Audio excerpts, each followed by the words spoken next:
ಹಾಸನ ನಗರಸಭೆ ಬೀದಿ ನಾಯಿಗಳ ಸೆರೆ ಹಾಗೂ ಅವುಗಳ ಸಂತಾನ ಶಕ್ತೀಕರಣ ಕಾರ್ಯಾಚರಣೆಯನ್ನು ಆರಂಭಿಸಿದೆ.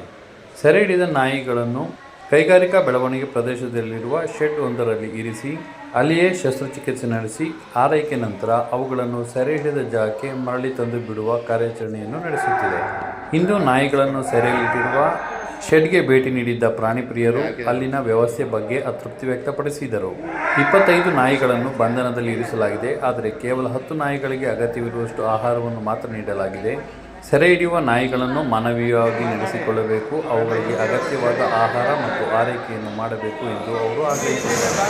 ವಿವಿಧ ಸಂಘಟನೆಗಳ ಮುಖಂಡರಾದ ಬಾಳು ಗೋಪಾಲ್, ಎಚ್. ಕಿಶೋರ್ ಕುಮಾರ್, ಶೇಷಮ್ಮ ಮುಂತಾದವರು ಇದ್ದರು.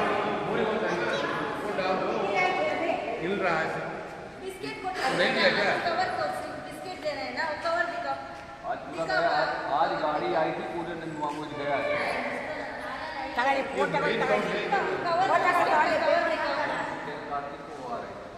Biscuit cover